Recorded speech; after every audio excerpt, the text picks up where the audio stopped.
I want to give some context here because this is John O'Brien, and many of you who have been following along may have recalled that we had some stonework done in our place around our gazebo, around some of our gardens, beautiful stonework. That happens to be Dave's brother, John, which is really fun to see because he mentioned about 3 years ago, he's like, oh, you have a lot of plants around here. You should meet my brother. He's in Connecticut. He runs this like hosta conifer nursery. And we're like, well, maybe eventually we'll get a chance to meet him. And we just happened to be doing a little road trip. And here we are. It all works, yeah. John O'Brien of O'Brien Nursery. Welcome, you guys. Thank you. Nice to have you. Yeah. This is a phenomenal place. We already got a little taste of it. Tell us about how this all came to be. Well, we're trying to grow things that are a little different. So we've got this dwarf white pine with twisted needles. Ooh. And 20 years ago, that plant didn't exist. And a friend of mine who's now 95 up in Vermont started growing them, selecting them, and people see that plant and one of my best sellers. That's a great plant. Isn't that cool? And it looks like it has like the white like around the needle. Yeah. Look at that plant. She's the one with the short tail and 4 legs. That's little Daphne. And I've learned Daphne. You don't name a cat after a plant you like. Because every time you get upset with the cat, you're saying, but I like that plant. I raise my voice at Daphne. She's sitting under what looks like a hemlock? Yeah, that's a dwarf hemlock. The tree above us right here is a Franklinia, named for Ben Franklin. Ah, yeah, this is one of the rarer ones, isn't it? Exactly. Yes, yep. and it's native. It's native in Georgia. Yep. It was found in the 1600s and hasn't been found in the wild since. Surprising that it's hardy to our area. It's the northern extreme here. Yeah, considering that it's a Georgian plant. Exactly. Yeah. And when I lost a couple, and then someone said you need to buy a bigger one, so I did. And that after I went through the first winter, it died back to 3 feet. It was 6 feet and died back. Was it a normal stem and then it became a multi-stem? It was multi-stem, but you see where it's kind of contorted at 4 feet? Yeah. That's where it broke the next year, so like half the plant was gone. If I wasn't so busy in May, I would have dug it out because it looked dead. Right. But in June, it finally leafed out. So it looks like it already flowered. What we're looking at are last year's seed capsules. Okay. It starts flowering around August 20th. Oh, and will flower until frost. Wow. So it flowers for 2 months. Interesting. And it has a Stewardia-like flower, white, yellow anthers, fragrant, and then great fall color too. So, cool plant. And did you start with trees, hostas? Oh, what did you, goodness. kind of a combination thereof? Well, I worked at a garden center up in Vermont, in Shelburne, when I was 15, and I fell in love with a maple there, and the guy said, they're not hardy, you can't have it. And I said, but you're growing it in your field. You got 3 of them, let me have one. And he finally relented, and I did. So that, I think, was the first plant I ever really bought when I was real young. And that started it all. Did you kill it, or did it survive? I would go into the front lawn and shovel snow on top of it in the winter to protect it. Wow. Because it would die to snow level every winter. Yeah. So that was, kind of crazy to do. So you had the horticultural bug like right early on. Exactly. Yeah, and was it a Japanese maple or what kind of maple? Yeah, it was a blood-good Japanese maple. Okay. And then, from there, studied horticulture at UVM, and I'm still learning 50 years later. Absolutely. So. And you've been at this place now for 26 years. I've been years. here. Okay. Yeah. You see this little hemlock? Yeah. That plant was found in 1980. You gotta be kidding me. It's 45 years old and still this little muffin of a plant. Unbelievable. So what do you take, like a little cutting of that to... When we try to graft it, Ted at Coldwater Pond has been the only one that's been able to graft it for me. Well, Ted is a special person, and we have a tour with Coldwater Pond as well, so we'll link to that. He's an amazing guy. He really is. Yeah, and he does a lot of grafting on this coast for interesting plants like that. He used to come here. We'd spend 2 days collecting scionwood, and then he would go home and graft. Is this like one of those, like the knockout? What is this one? The This is Abies Coriana Icebreaker. Icebreaker, that's what it is. Which is a dwarf form of silverlock. Such a cool plant. Look how big that one is. Oh my God, it's 30, 40 years old. Yeah. Yeah. Because the ones that I always see that are like, they're like tiny. The ones for sale are small. So small. So in here we've got a mix of umbrella pines, dwarf ginkgos, dwarf conifers, another 40-year-old plant. Wow. Yep.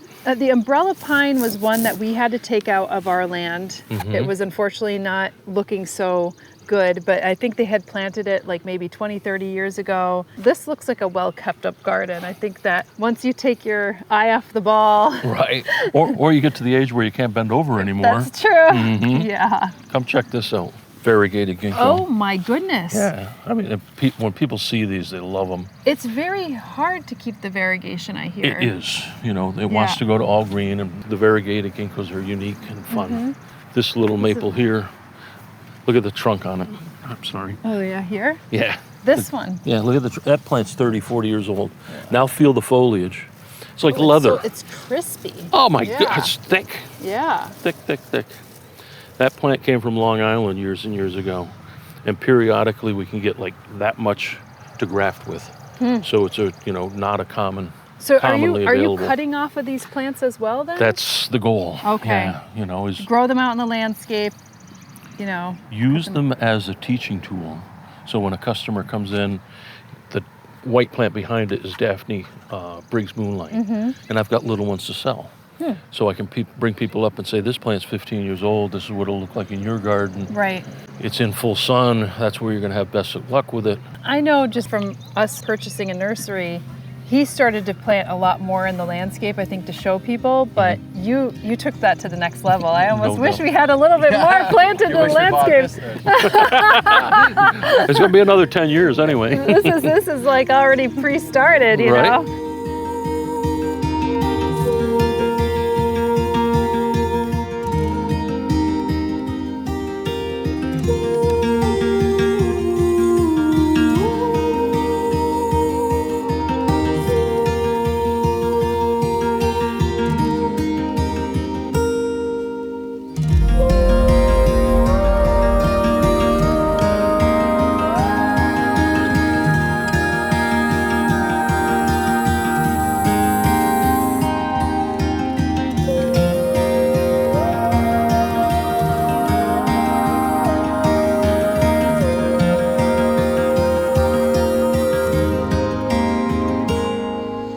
There's the umbrella pine. Yep. Right, we had to take ours out. Ours was looking a little, this one right here. Pyramidal. Do you remember that one? It was the closest to the upper nursery office. Yeah, ours was tall, but it looked a lot different. Sure. When I bought this property, it was a horse farm, and the fencing was here. So if you look around, it's almost a rectangular space where the horse paddocks were, and I planted outside that first. Quite a bit of horse farms. It feels like suburbia meets like rural, right smashed up against one another. This is a cool town. A guy across the street drives to Missouri, drives to Georgia to buy horses. Yeah. And he sells 500 horses a year out of his farm here. Wow. And people know to go to him. And, if you want a starter horse, if you want a racehorse, he gets them. Yeah, that's great. So in this space, the horse paddock, a good friend of mine passed in 2014. And he grew 75 different kinds of umbrella pine. He had 50 different kinds of ginkgo. And he would trade plants, scionwood, with people in Europe, people in Oregon, all over the world. And he had a lot of very unique stuff. And that was just his hobby. That was his hobby. He was a car auto body guy and started doing this on the side. And then when he retired, he picked it up full time. And he and I became friends partly because he loved my dog. Yeah. And my dog would not get in my truck and go home with me. He'd want to stay with Dennis, which was cool. Dennis Dodge was his name. So a lot of these... Great name for a car guy. No doubt. Dennis Dodge. Dennis Dodge. So like that 40-year-old icebreaker came from his garden after he passed. Yeah. And some of these other things in this space. Well, it's really nice to have a place to put them and that they didn't just fall by the wayside or to somebody who couldn't have appreciated them, you know what I mean? Well, after he passed, his wife came to me and said, I don't want to be in the business. Help me move the things. And we brought in nurseries from Oregon, Connecticut, people that would keep the plants going instead of going into a private garden and disappearing. This is some more of that white pine, isn't it? It's more of that white pine. Yeah, it's so funny. It's got this clumping habit to it as well. It's a mound. Now, what do you have any kind of knowledge or theories about why it does that, why it grows in this kind of clumping formation? Is there something off with the... The 95-year-old guy that I talked about introducing this plant planted a twisted needle pine that gets 75 feet tall next to a dwarf white pine, and then he grew the seedlings, and he selected them for the twisting and the dwarf habit. He named the most dwarf number 1, second most number 2, third most number 3, and then he has other ones that have come from that group as well. So he selected them for being compact and full. There's another one right up that way, just before the red. Yep, I see it. And that one's like 15 years old. Wow. So, you know, that one's 30, this one's 15, and this little guy's like 5. So different Gives levels. you an idea of Sure. the progression. Yep. And this is another ABs right here. It is. Yeah. Yep. It's got a nice kind of glaucous color, you know, like this This is Cush, C-U-S-H. soft, nice and soft. And then I'm going to bring you up here and we'll show you Blue Cloak, which is one of the bluest.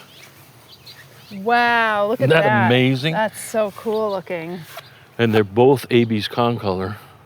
We have an AB's concolor as well, but I can't remember the cultivar. The cultivar name, yeah. And I mean, mostly they're just AB's concolor, but they've been selected forms for dwarf and for color. Behind me, this is their native red maple with variegated foliage. Oh, interesting. The newest growth comes out bright red. It's and like then, freckled. Oh, it's unbelievable. Yeah. And you get this green speckled with white and pink. So it's, And then it settles back to the green and white, and that's the way it'll be for the rest of the year. it's funny because I went into our forest recently, and there's a quaking aspen. I have a photo of it, and it has variegation all over it. Really? Yeah, and I mean, I don't think anybody's going to want to be planting I'm going to want to quaking see a picture. aspen. I'm going to want to see a picture. I'm going to show you a picture. It's probably on my phone. I just don't Okay. have Cool. my phone on me, but yeah, it's not as pretty as this variegation. Right. but And this tree will want to get 50 feet tall. So does it- my intention is to prune it, prune it. to keep it small so we can look at it like this. So when it goes red in fall, Mm-hmm. what happens with the leaves? Do they go full red, or do they still have some type of variegation on it? The green parts turn red and the white parts stay white. Wow. Yeah, so you that's still got, fancy. yeah. That's cool. And of course, you know, when they're going red, that's what's going to be going red. You know, not this kind of stuff, because Right. this quickly goes to that. Right. But if you keep the plant vigorous, it'll grow right through the summer and Yep. always have that red.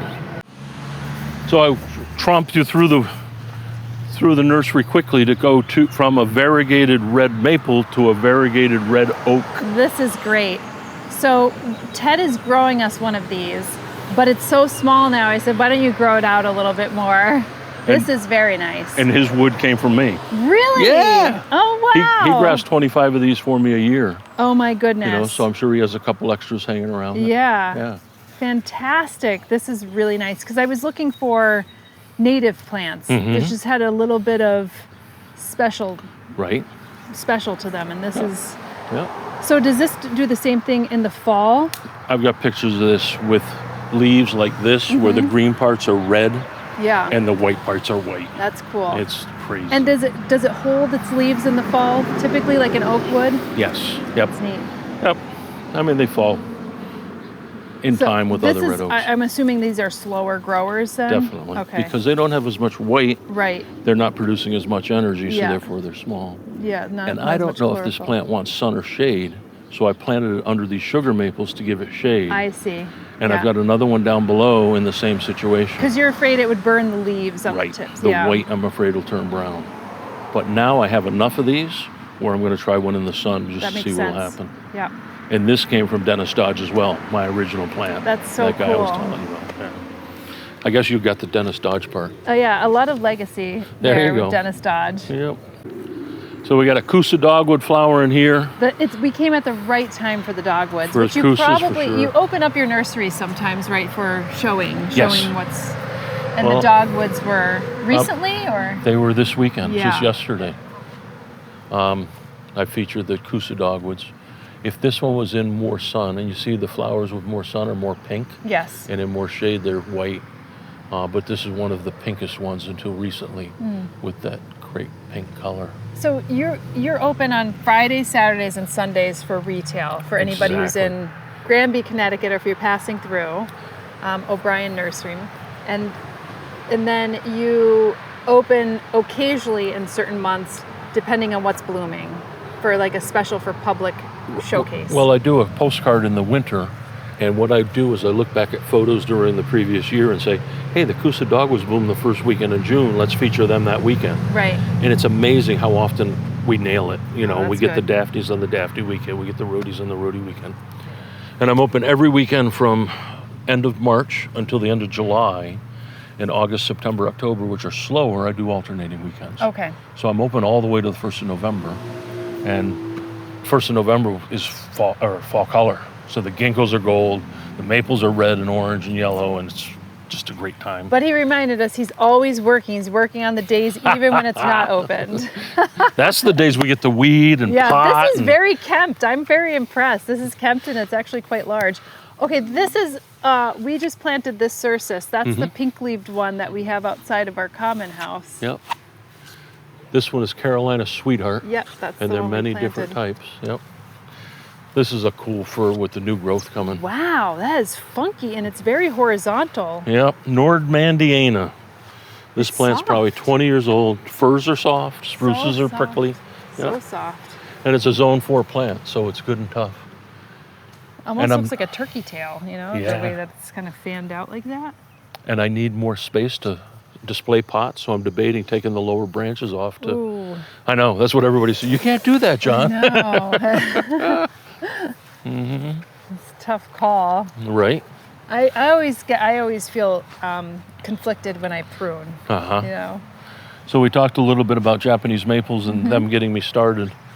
I now have over 200 different cultivars of Japanese maples in the garden. That's This a one was beautiful found color. in Pennsylvania by Billy Schwartz. It's named Jerry Schwartz, named for his son. And it's got a dwarf compact habit and I like the funky foliage. dusky color to it. Because a lot of them are extremely vibrant, and this Right. one is like a bit more muted. Yep. And again, more sun, more color, you know, and this is in a semi. So, Here's another umbrella pine. and go look at that one close. Yeah. It has almost double thick foliage. So it's heavy foliage and more thick and full. Another Dennis Dodge plant. Not his plant, but I got it from him. Right. Yeah. How did you go about planning the space? Was it more organic? Did you kind of plan it out? What would be planted? What would be nursery? I have this very deep way of designing things. I have 25 plants that need to go in the ground now, and I quickly space them out and plant them. usually it's no forethought. It's just, oh my God, I got to get these things in. Let's do it. I think a lot about functionality and flow, you know, and where, you know, can I get a truck over here in the fall so I can pick up the leaves without having to haul them to the driveway? Right. Well, that's practicality as Exactly. well. Yeah. Yep. And then so I create the gardens so that I can still get the vehicle in if I need it, or, you know, pretty vistas Yeah. or roots. I can't grow something underneath this Katsura tree because the roots are there. So, Wow, that Katsura is so big. yep.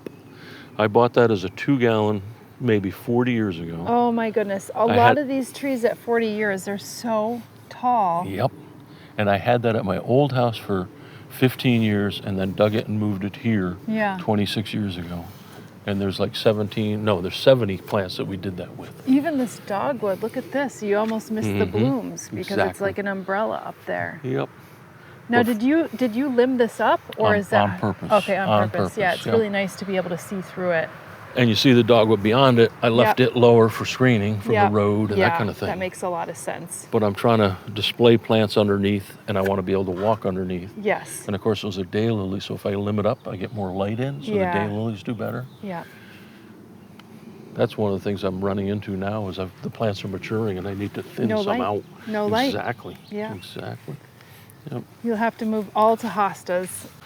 Too many ways to show you. That peony, is it like a It's the Ito. Ito? Yeah. Yep. Yep. But is it Coral Charm, or do you know which one? Goodness. This is Julia Rose. Okay. Barzella's in back. This is my first one I ever had, Garden Treasure. This one with the yellow flowers? Yeah. Yeah, I lift one of those up with, Yeah. see the red in the center. Oh yeah, that's kind of unusual. Look at that. Yep. I may have 20 different of the Itos in the garden The now. Itos are my favorite, and they seem to hold up pretty nicely compared to the big flouncy Yep. peonies. Well, they're a cross between a tree peony and a garden peony. So they have the strength of a tree peony to stand upright. And with all the rain we've had this weekend, I mean, look at that flower still standing you don't upright. even have to. You don't have to stake it. Gordon E. Simonson, that cultivar.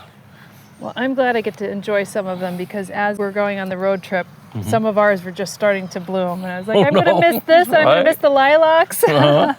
We just got the tail end of the lilacs blooming. So. And then over beyond the stool, I've got 50 pots of the different, you know, like 3 each, 5 each of the different varieties. Oh, nice. So I have them to sell as well. Yep. It is very nice to be able to see some of the display gardens when you're in a nursery because it's so hard to imagine. Because not everybody's hiring a landscaper and they want to see them put together, right. you know, or in full flesh. This almost looks like the icebreaker, but it's not. It's the parent to the icebreaker. Is it? It is, Okay. yeah. So it's called Silberlock, Silberlocke, which is the German word for it. And the English term is silver show.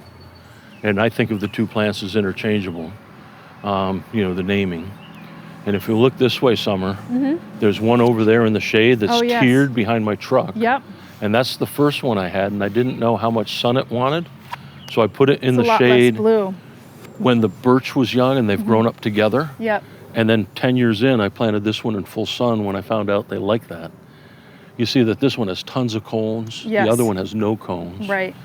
And I like the tiered look of the shaded one. I do like that, yeah. Yep. It kind of reminds me of like, what is it, the Cornus controversa? Is that the one with the tiers? Yep. The very... Is this the one, the cultivar Blue Shadow? Or This is Blue Mist, Blue which Mist. stays a little smaller than Blue Shadow. Okay. Blue The deer Shadow. really ate that one for us, but I had some little bits coming back, so I'm good. like, I'm going to hold on to it. Blue Shadow was introduced by Mike Durr, who's the famous author of the Manual of Woody Plants, and he says Blue Shadow's the best ever. A lot of people have had problems with Blue Shadow reverting to green. Oh, interesting. This is Blue Mist, which stays a little shorter and still has a great blue color, but I've never had reversions, which is fun. One of my favorite maples behind it, the Makawa Yatsubusa, where the nodes are very short, so therefore the leaves look like roofing shingles overlaying each other. Yep. And it looks like a lot of the new growth is that kind of chartreusey color. Definitely. Matures out to the darker green.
So when I'm open, I set up a table at the end of the drive, and the customers come in and they shop in the upper areas.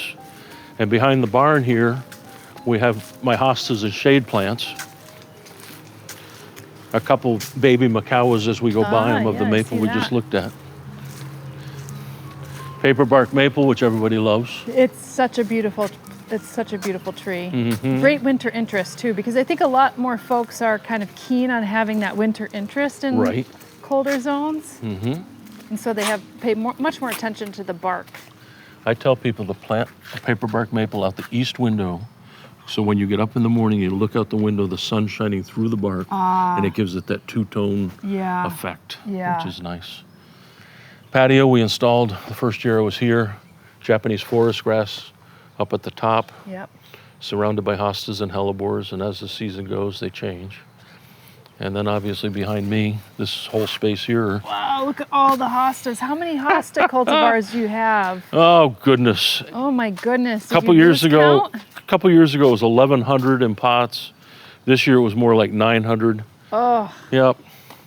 Do you have any favorites? I know that's so hard to say. Oh, 25. You have 25 it changes favorites. every day. But I've got them set up where the miniatures are where you are. Right. I'm in row 2 with the smalls and mediums. So do people tend to like get the miniatures for like little fairy gardens? Like how are they planting the miniatures? A lot of, folks as they're getting older now are going into retirement homes and smaller properties. Yeah, I see. And they don't have a lot of space. Yeah. People love using them in containers. But if you've got a small little pocket, you can work in a little hosta. Now, what are you training up on your barn over there? We got espalier Japanese maples. Espalier Japanese maples. Another buddy who, God, when I was in my 30s, he was in his 90s, had a blood good espalier down his garage. And I said, someday I'm going to do that. And about 15 years ago, I started these 3. Nice. Yeah. And they turn gold in the fall, so up against the gray. Oh, yeah, that looks really nice. Yep, and one of them Sengukaku, which has pink stems in the winter. Yeah, so the I know pink that one. stems, show up against that gray too, which is cool. Yep. Are these like the kind of Chinese podophyllums, or what is this? They are... or Paris? Paris? What is this? Sinalesis. Oh, Sinalesis. Which is in the podophyllum family. Yeah. Yep. And they're great in the hosta garden, in the shade garden, to add texture. I think I actually have one of those in the shade garden. We're going to walk by a nice specimen in a couple minutes. And this is our native asarums, right? Yep. Our gingers. Yep. This plant right here. Yep. And I've got some here with variegation. They may all be gone, but I've got some of the native with called extra spicy. Extra spicy. Extra spicy. Check out the climbing hydrangea. Wow. So that is the first plant you've ever planted, is that right? Yeah, because I knew it took 4 or 5 years, 6 or 7 years before it would start to flower. So I planted it before I planted anything else here. And about year 6, I had 1 or 2 flowers. And year 7, I had 3 or 4. And year 8, kaboom. And it's been going strong ever since. Wow, that is pretty impressive. Yeah. I wish I had a little more light on it, because then I'd have flowers lower. But that still works. I think I have the one that's, it might not be the same species. I got the one that's kind of the Schizophragma? Yeah, schizophragma, but I think they moved it to hydrangea though. They may have. Yeah. This is Hydrangea petiolaris, the climbing hydrangea vine. Yeah.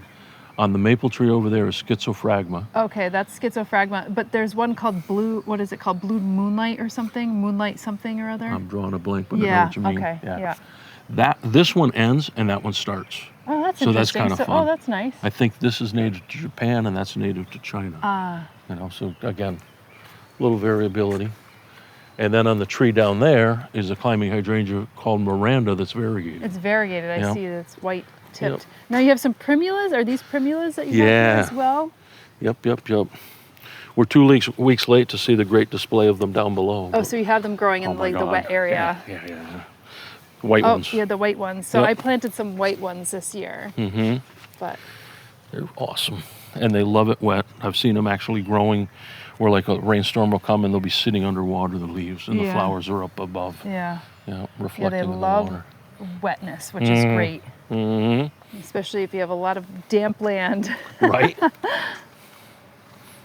Unbelievable amounts of hostas, hosta after hosta. I mean, when do they really start to flower? I know nobody really pays attention to the flowers. Right. Well, they come up in April. They start looking good now, because the leaves are up and out, and you really do. The Siboldiana types start blooming in June. Most of them bloom in July, about when the daylilies are doing their heaviest. But their hostas, the fragrant hostas, bloom in August. And then there's some of the best flower forms of hostas bloom in September, even October. Darker stems, darker foliage, darker flowers. Now I've heard that they taste like asparagus, and I'm wondering if you've ever eaten a hosta. Well, I eat the hosta flowers of the fragrant ones when they're in flowers. Just pick them off and pop them in my mouth. Oh, nice. And are they great? No. But are they fun? Yeah. I mean, my sister said, "Are you trying to poison us?"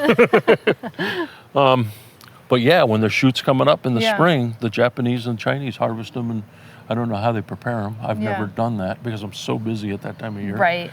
But, you know, in those parts of the world where they're growing wild, like we treat dandelions, they treat hostas. Yeah. You know, they weed them and throw them away. I think like with some of the hostas, I'd like to eat one. Right. I'd like to see how it tastes. I would too. I like the crinkly leaves. Right?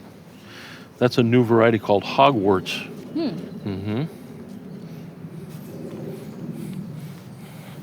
Now, who's doing most of the hosta breeding these days? Oh, goodness, a lot of people. A lot of folks? A lot of folks. There's a woman in Connecticut here who's just an avid hosta person, and she hybridizes as a hobby. And she's introduced some cool things. Kathy Sisson's her name. And there's people all over the world doing that. You know, they grow hostas. And back in the 60s, there were like 40 species of hostas and a few.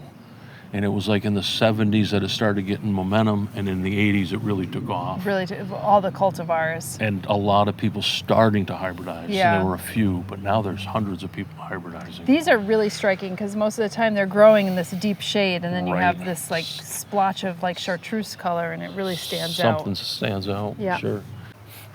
Straight down all the way to the room. Wow, it's so soft, this ground. Right? I feel like it has so much humus layer in here. So this is a grown-up Sinalesis. Nice. Yep. That's the shredded umbrella plant that you pointed out earlier. Look at the nice raceme on this. Nice big clump. Another variegated ginkgo on the left. I'm surprised. Look how it's Lots keeping of shade. its color. Yeah. So you would say that most variegated plants giving it a little bit of shade would keep the variegation, or it depends on the plant? It depends on the plant. Okay. Depends on the plant. A lot of them are different. Yep. I mean, look at this individual leaf. Yeah, it's cool. You know, now, if there were a cluster. stem that turned all green, do you cut it off? Do you keep it? So this plant had just about this much variegation left on it. And what I started doing is taking off the green and putting a twist tie on the ones with the best variegation, so I didn't take them off. I see, okay. And I try to prune them off in March, right before they start to grow, so the energy goes to the variegated and I get more variegated. Very So nice. I've wound up with more variegated by doing that. And on that back side, I want to leave some of the green for vigor, Yes. but don't want to take it all. It's really tranquil down here. Just keeps getting better. Yeah. That's a big gold metasequoia I planted, and because of the moisture down here, it's taken off. Yeah, look at how big it is. Yeah. We have a short version that's like down by our pond, but it's very wide, but very stumpy. Yep, that's the way they are. And unfortunately, I have to go on the neighbor's property to really enjoy it. That's all right. I do periodically. Hosta Victory, Hosta Garden Party, two nice big ones. Yep. Big. And down here, you may have seen the ponds. I think the plants in the ground are at water table. So the water table is probably the pond level. So the plants really thrive down here because of all that extra moisture. So as we go along, you're going to see some pretty big hostas. Have you ever seen any kind of nursery escapees out on your neighbor's property or anything? Anything that's kind of taken hold? Very diligent of taking the flowerscapes off. I see, okay. Because all the seedlings would be all green, not variegated, and then they become weedy. I so see. as the plants flower, we let them flower, we enjoy the flower.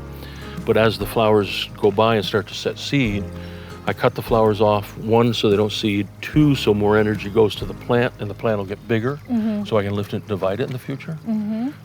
So those reasons combined, we take the flowers off.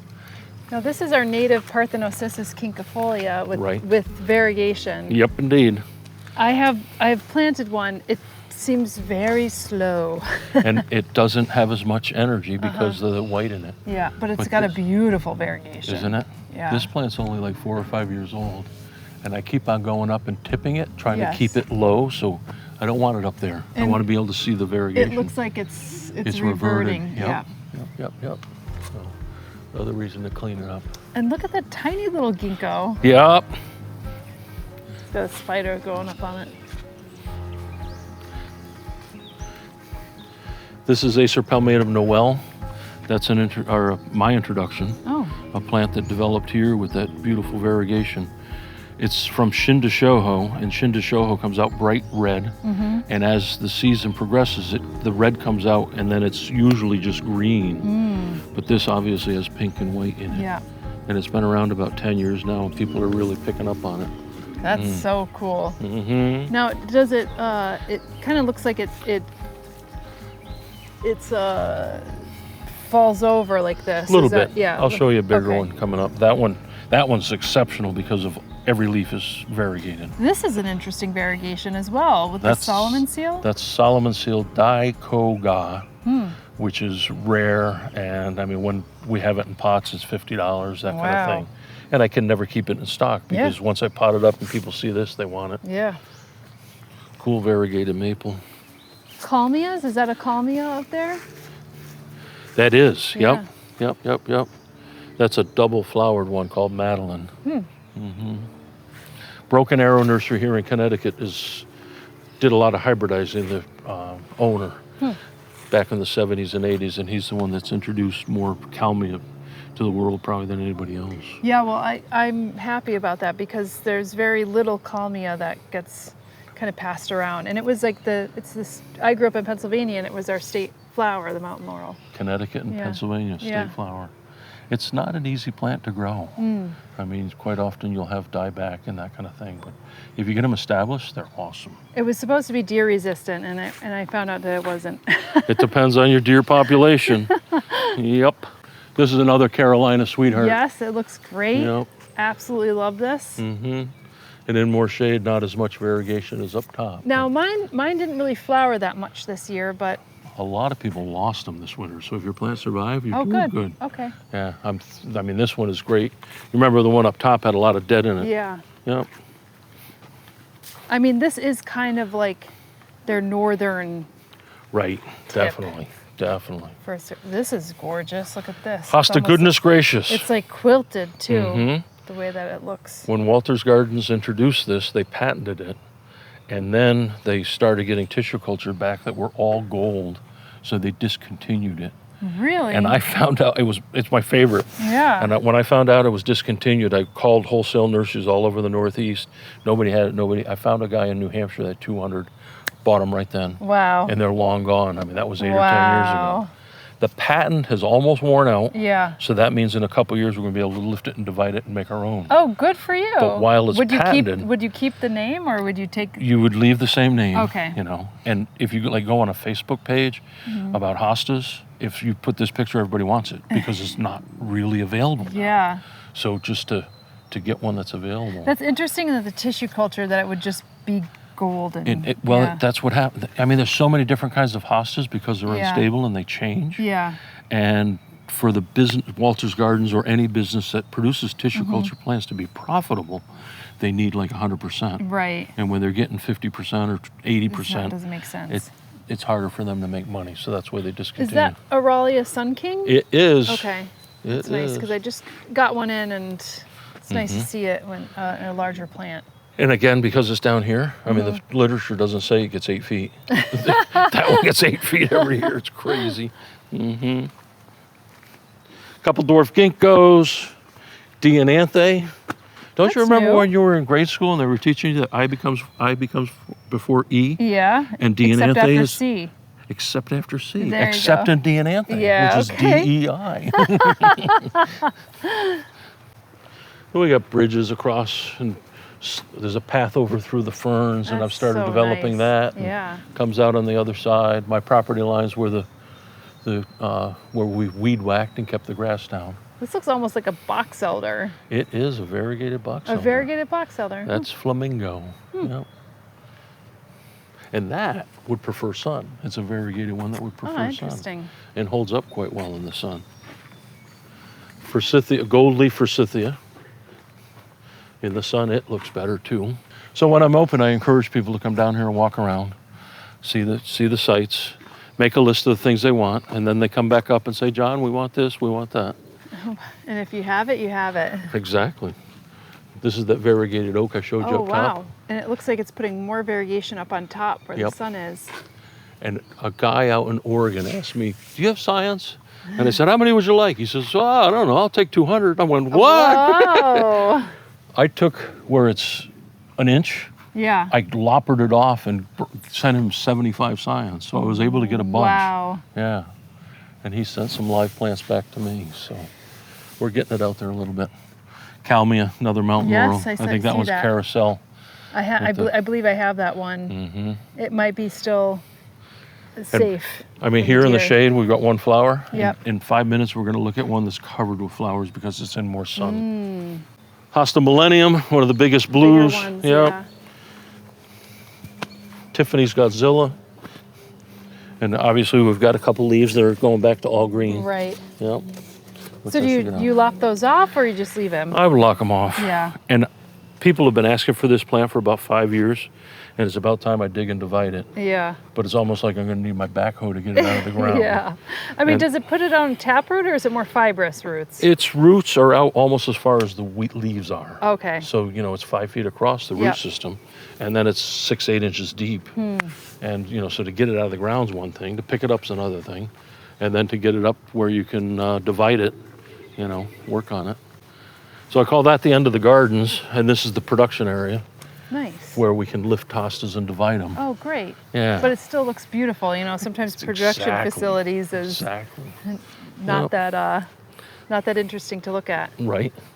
How do you keep them all in your head if there's like 1,100 different types of varieties? Okay, you do have names. Right. So somebody asked me that a while ago, and I said, well, you know the names of all your kids. And she said, but I don't have 2,000 kids.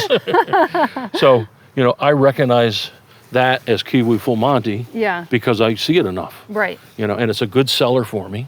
And there's 2 clumps there. So that one was divided 2 or 3 years ago. That one will get divided this year, and I'll make 30, 50 plants out of it. And then That's I'll have funny. them I know the available. ones that sell. Exactly.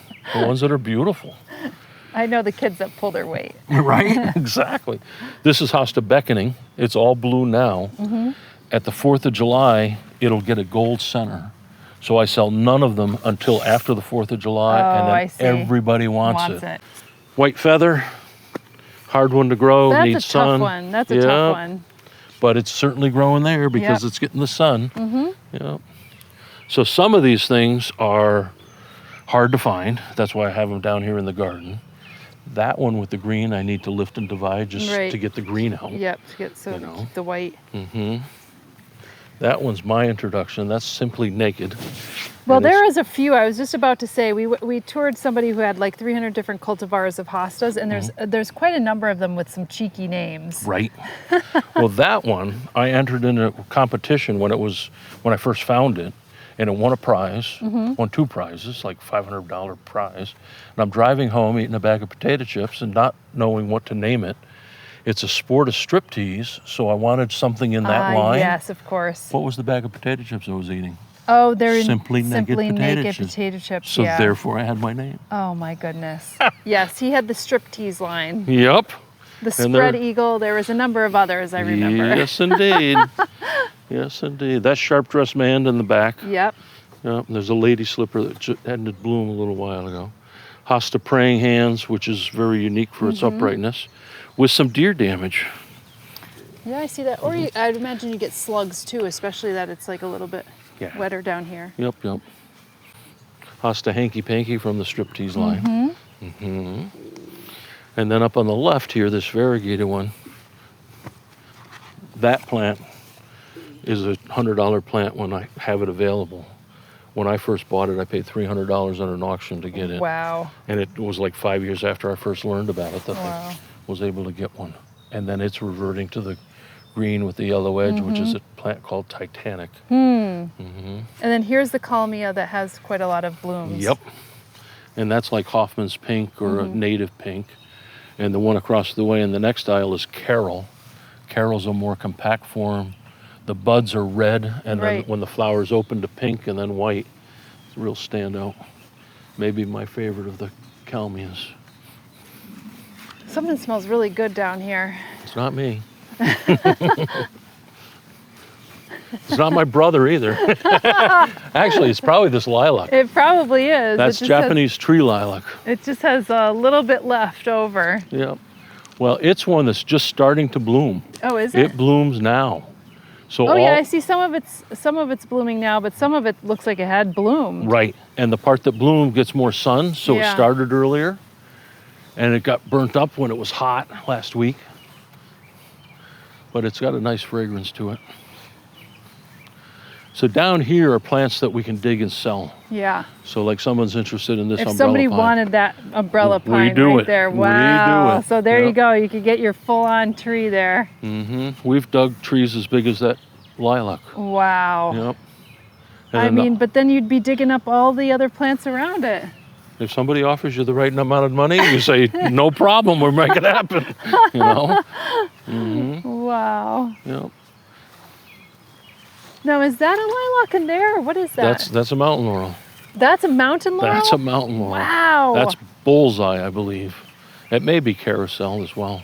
But remember I said the one in the shade has got very few flowers, and this one every year is loaded. Wow, that is just, look at all the flowers on that one. You can barely see the foliage. Yeah. And I'm a strong believer in when it's done flowering to deadhead it, take the flowers off. Oh yeah? Okay. And that way the plant won't put energy into making The seed. seeds, okay. It'll put energy into becoming a better plant the next year. From, from back here, you couldn't tell what it was. It was so floriferous. Yep. Japanese maple, because it's in the sun, it has better variegation because it's more vigorous. If it was in the shade, it would be mostly green. But up on the top, you see lots of pink and white and cool stuff. I hear a chipmunk, but I don't have any peanuts in my pocket. I'm so sorry. This garden that they're weeding looked like the end here this morning, and they've done a fantastic job cleaning it up. Yeah. And I've got a dozen tomato plants that are going to get worked in between the conifers in there. Well, this is quite the facility that you have here, quite the production. Keep on having fun. Yeah. You're running out of land, though. That's good. Okay. I'm getting older. I need to slow down. And I let the farmer down the street hay this 2-acre piece. Okay. And I was down here 5 years ago walking saying, I wish I had more land to grow more plants. And I said, wait a minute, I own this land. All I have to do is claim it back from the farmer. Yeah. So we mowed it, and 4 years ago, we started planting. And we did the circles with trees, and you can see that bed we just last fall made it into a bed. So what do? Do you like put cardboard over it, or just put lots of wood chips? Or? We strip the grass. Strip the grass, okay. And I have a sod cutter that goes under and cuts it Okay. and lifts it to make the big gardens. Okay, and then do you just throw the sod into the compost heap? Exactly. Okay. You know, we reuse it. It's I've always actually good to got know how a pile of soil over there. Yeah. So all our edgings and all our good soil goes into that pile. Yep. And then we can use that soil to fill holes or whatever we need it for. Yep. When we plant a tree, we mix in the compost that comes off that end or whatever we're using it for. And then all year long, we make the pile of brush, and in February, with snow cover, we'll throw a match in there and make it disappear and start again. Well, I don't know how people get out of this nursery, because it's like there's so much to see over so much acreage, you know? Yeah. And they have to make a decision on what they really want to buy. It's funny how many people come the first time and they say, I thought I was going to spend 10 minutes here. Yeah. I need to go home and regroup and come back. Yep. Yep. I could see them coming in with the intention of buying one plant and leaving with a completely different one. Carload. Yeah. That's what we try to do, you know. Make it happen. Well, if you present it well enough, it's a source of inspiration as well. The plants sell themselves. Yep. They really do. Yep. Well, thank you so much. My pleasure. Thank you. This was really a lovely tour of your facility. So cool. Yeah, thank you so much. I really appreciate it. Summer. We'll be breaking up some of our work days at Flock with short trips around the area and beyond to capture more amazing gardens, landscapes, and greenhouses. So stay tuned here for the updates, and remember to like and subscribe to help the channel grow. Thanks again, and we'll see you in the next episode.